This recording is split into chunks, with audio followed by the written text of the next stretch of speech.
Hello racing fans, and welcome to another edition of Handicappers Corner, brought to you by the Derby Bar and Grill. I'm Mike Heads, and along with Drew Forster, we're going to go through the Friday, July 27th races at Hastings Racecourse. Friday night program. First race gets underway at 7:15, 7 on tap. Should be a great night. The very popular Friday Night Live at Hasting Park. I've even talked to people that say they don't go to Hastings a lot, but that's one of the great nights to go is the Friday nights. Nice summer night with the backdrop of the mountains, the warm weather. Yeah, going on. A lot of action there. It's a lot of fun. It's a really good time to go out to the races. And yeah, 7 on tap, some good field sizes. We'll start right into it. Let's get into the first. See if we can make you guys some money. Maiden 5 for viewers. Maiden 5 for 3-year-olds and up. I'll jump right into it. I like the one horse in here. He's Trouble out of the Greg Tracy barn. Probably not going to be a whole lot of a price. He ran for Maiden 10. He comes from New York. Started from Maiden 10 here. Was second favorite to Friar Tuck. Friar Tuck won that night by a couple, and it was almost 7 lengths back to the third horse. He goes into Maiden 5. He looks like one of your favorites. Nice to see Richard Hamill, who's that's good news. Very good news. We can always use another great rider here, and Richard Hamill's a very good rider. Always one of the top rider here the last 2 years.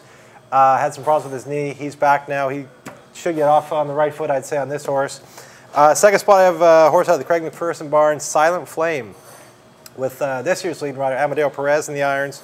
Just got beat a length and a half by Follow My Orders, a horse that was due to graduate at this level and did. And in third spot, I put in that race, Silent Flame ran second, Nelly's Trick ran third. That's the way I have him today.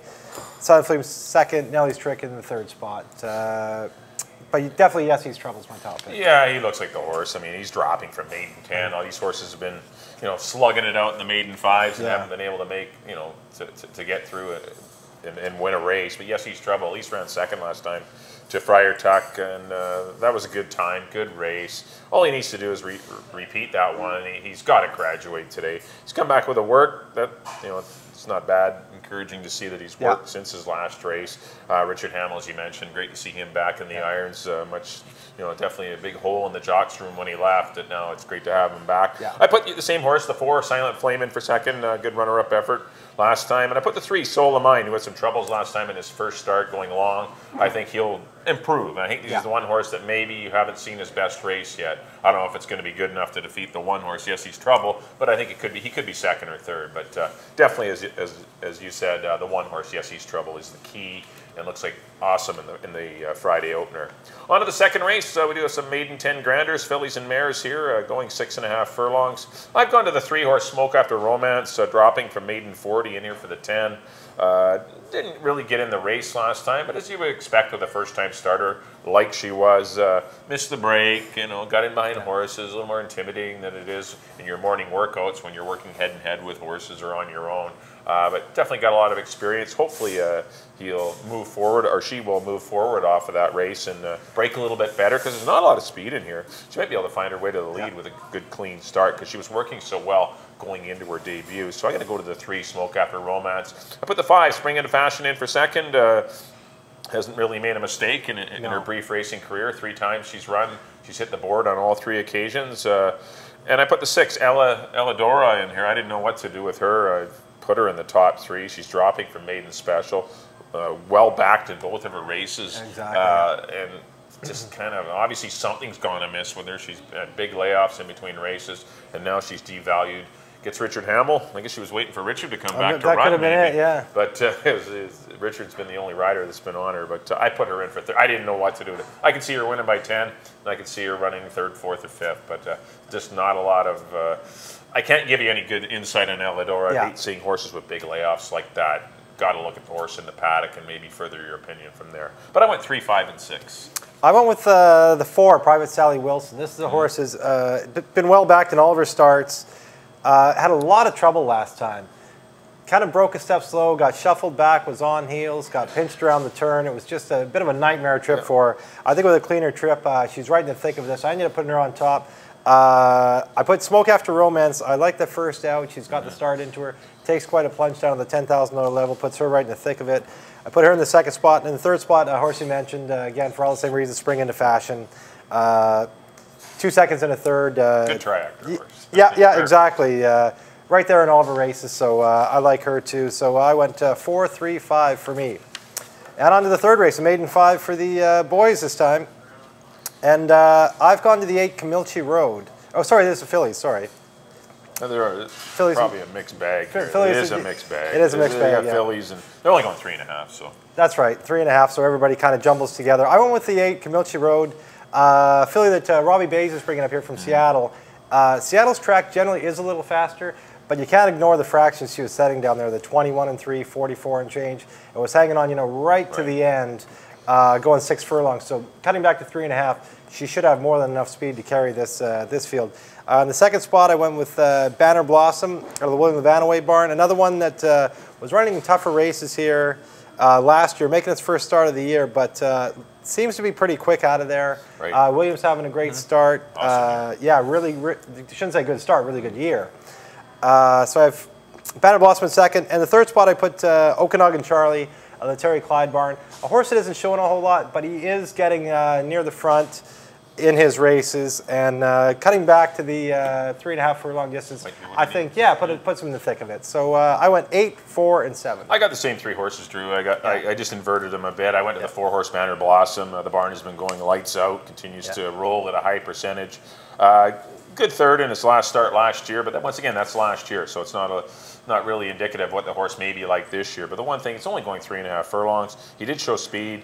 The works are good enough. I mean, this is not a tough spot for a comeback effort for Banner Blossom, so I've gone to him to win it. I put the 8 Camilchi Road, the filly coming up from Seattle for Robbie Bays as well, for pretty much all the reasons you said. Good speed down there, and probably get a nice draw on the outside. Yeah. That's certainly going to help. And the 7-horse Okanagan Charlie, the cut back to 3.5 furlongs should help. This horse has been showing speed, and that's what you want to show in these 3.5 furlong races. You got to get out of the gate. You don't do it, you don't win. And but at least these 3 horses, I think they have the best speed. I went 4, 8, and 7 in the third. On to the 4th race. We've got some $5,000 claimers. Once again, going 3.5 furlongs. Got a big gate load of 10 of them. Yeah. I went to the 7-horse in here, Toro Trippy out of the Craig McPherson barn. It's a newcomer here to Hastings. Been campaigning in Southern California throughout its entire career. Came up here, worked 2.38s, both of them very quick, especially the last one in 34 and 2. Perhaps signaling readiness. And this one, as I said, hasn't picked a...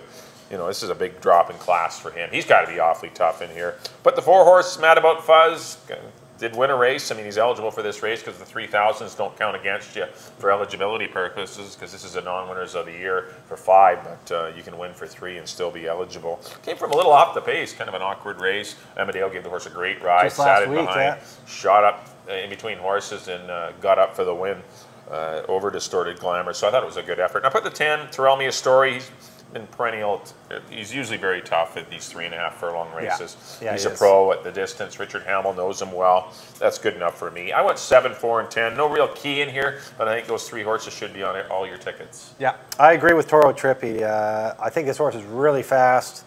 Looks like he's going to fit in really good here. Gets Enrique Gonzalez, gets a nice draw, the 7-hole. That, like you mentioned, the 34 and 2. I think a lot of things point to him, so he's my my top horse. The second horse I put in here is a horse we haven't seen for a while. Is Mr. Instigator. Broke his maiden here going 3.5 way back in 2010. Was well back that day. He's a horse that's always showed a lot of talent. Then he went down. He's run at Del Mar and Santa Anita, and his first one at Del Mar was really good. Santa Anita didn't run good. They've given him some time off. They brought him back. He drops to the 5,000 level. He's always been a horse that had a fair bit of speed, so I think he fits in here. And the third spot, the horse you mentioned, Mad About Fuzz, just won last week at this exact distance. Very similar race. I think he's tough right back. Amadeo sticks with him. So I went 7, 5, and 4. And on to the 5th, Fillies and Mares, claiming 4,000, non-winners of 2 lifetime. And I went to likely favorite in here, Hillingdon, the 1 horse. Big drop. Dropped down to maiden 10. She was kind of running higher maiden claiming races all her life. Dropped to 10, made no mistake that day, won by 5. Dino gave her a shot, put her in for 25 against 3-0 fillies. Got and beat 5 lengths, ran 4th, beaten 5. Now he drops her right down to the 4 and on 2 level. I think she's maybe a single today, a best bet of the day type horse. Her on top, definitely. The second spot I have Plain Jane. Hard knocking little filly that's always right there, 6 starts, 1 win, 1 second, 2/3. She likes to hit the board a lot. This isn't an overly tough race if you take out Hillingdon, so I have her in second spot. And in third spot, Hasty Reply. This is a horse that just ran second in this exact race, ahead of Plain Jane. I'm thinking Plain Jane might be able to turn the tables on her today, but I did keep Haster Ply in the third spot. So it's a 1, 6, and 4. Yeah, I have the top two. I just changed the third horse. I definitely like Hillingdon. This horse, you know, it's not surprising to see them get aggressive. The Condolinio's Swift Thoroughbreds outfit. You know, it's time to win races. Middle of the year, she's had every shot. She's not going to be a higher end claimer, so it's time to move her on or win some races with her. And I think Hillingdon's drawn a great spot. I put the 6 Plain Jane. I think she'll be better second time out going long. A little flat last time behind Pay Me Notice and Hasty Reply, but I think she'll go a little bit better tonight. So I put her in the second spot. And for the third spot, I went the 7, Maddie Jade. Goes without blinkers. I didn't mind that run 2 starts back against McGuire's Bridge. Sat close to some very fast fractions, perhaps a little too close, and it took a little bit out of her the last 1/8 of a mile. She ended up tiring to run third, beating a long ways. But I think with better rating and a better pace and a little break in the weights with Marlo Dunn, this horse could scare somebody and maybe be in the exactors at a good price. So I went 1, 6, and 7 in tonight's 5th race. On to the 6th, the $25,000 claiming event for 3-year-olds going 6.5 furlongs. I'm going to go down the 2-horse Man Overboard. I liked him last time. He got kind of shuffled back down on the inside. He draws the inside again, but hopefully Fernando can maneuver him off the fence. He had no shot at all. Trying to get him to the outside. Kept getting stuck. Just another horse kept coming on his outside. Sometimes you want the 1 hole, and a lot of times you don't. If you're an off the pace horse, sometimes you'd rather be drawn outside. That way you can get your horse to the outside to make his patented run. But he didn't get that luxury last time. But I think hopefully he will. I think he's the best horse in here. He should get a good pace to run at. And speaking of pace, I put the 3-horse Sir Hayden in for second. He's going to break through the win one of these days. He keeps running into horses that run their career best races. 3-point play, Alberta Breeze, and Wildcat. I mean, it was very unfortunate in the last 3 for Sir Hayden. But maybe he's just a runner-up type horse. Maybe Man Overboard's going to beat him. But I put Sir Hayden in for second. And I put the 5, McKinley Square, in for third. Newcomer here to Hastings. Just finished winning a non-2 at Belmont for 15 grand. That's got to plot him in the mix for 25 grand. Marlo Dunn rides, a little break in the weights there. So I went 2, 3, and 5. But I was pretty impressed with the 2-horse Man Overboard. And I think there was a lot more there. So this third place run, he's better than that third place run. So I went 2, 3, 5. I have the same horses. I did put McKinley Square on top. There's a pretty nice run. He likes to be. I think he'll fit the bull ring because he likes to be up near the pace. A 15 non-2 at Belmont is probably pretty equal to these. I'd say pretty comparable to these, and he wins that. So I put him on top. Like I say, I have the same horse. I have Man Overboard in second. As you mentioned, a really troubled trip last time. If he had probably, kind of got there and been able to run, I think he wins that day. But I'm worried about McKinley Square, so I put him in second. And as you mentioned, the hard luck, Sir Hayden, who just can't seem to catch a break. He keeps running the 25s, and it's always a new horse on his way up that seems to knock him off. 3 seconds in a row. Wouldn't be surprised to see him win it today either. So I went 5, 2, and 3, just a little bit different than Mike. And on to the nightcap. 3-year-olds and up, which have never win 2 for 4,000. Going a mile and a tick, going long. And I've gone to the 1 Macho Keto in here. It's been proven long. He broke his maiden for 20 here long. There was a pretty good race that day. Just got up, win by a nose. Come back in an optional 50 run. Some really tough horses. And Wildcat, High End Man, Mysterious Soul, High End Man, looking like he could be one of the better 3-year-olds on the grounds right now. And then when against older horses in the 17-5 non-2, non-3 condition, wasn't really a factor there. But now drops all the way down to the 4 non-2. I think that really puts him in the mix here. As I say, he likes to go long, so that should fit him pretty good. His buyers, everything seems to fit in here. So I went with the 1 Macho Keto on top. The horse that worries me is the 2 Stormy Bob, who ran a nice race against straight 3-year-olds, but for 12-5 last time in the With Council Royal Victor race. He only got beat 4 lengths that day. He takes quite a plunge too. He's right in the thick of it. And the 3rd spot, I put a horse that has been dying to go long, I think, for some time, is Minstrel's Time. He's a much better horse going long. He hasn't been able to get a race that suits him going long yet this year. And they've been trying like the 17-5, the 7,500 non-2, non-3s, trying to get one to go long. He hasn't yet. Now he puts him in for 4 non-2, but it's going long is the key. So I think he's in the thick of this too. So I went 1, 2, 9. Yeah, I agree with the 1-horse Macho Keto. I think 1 and 2 are the horses. If I had to play 2 horses in here, I think 1 and 2 would be the ones. Macho Keto, as you mentioned, dropping. the company's pretty tough in those non-217.5s. Yeah. Funny Face, Pátzcuaro, and Mazel Print. It ended up being a pretty tough race, but getting down here to the non-2.4, a pretty aggressive move, and this horse should be pretty live. Same as the 2, Stormy Bob, stretches out to a distance I think he's best at. You look at his races down at Golden Gate and Santa Anita. When he was running long, that's what the trainers that had him down there were doing. They were sending him long, and he got a sprint run over the course, and might have needed the race, but now he's fitted for action now, and I think he's going to be the danger in here. I put the 5 El Nacho. I didn't know what to do with this horse. Blinkers go back on. Big plunge. Another one just tumbling down the claiming ladder from 25 in here for the 4. They don't even stop at 4. They buy the weight and go for 3,500.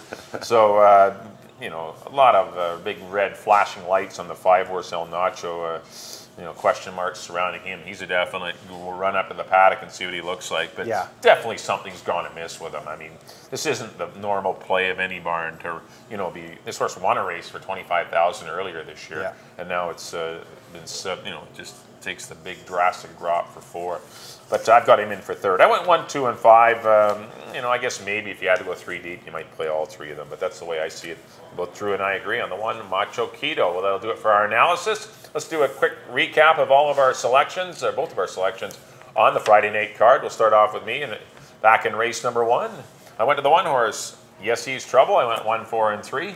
In the 2nd, I went to the 3, Smoke After Romance, 3, 5, 6. In the 3rd, I went to the 4, Banner Blossom, 4, 8, 7.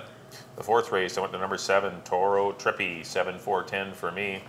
In the 5th race, the chalk, number 1, Hillingdon, I went 1, 6, and 7. 6th race to the 2, the unlucky man overboard last time. Hopefully he gets a little more fortunate tonight.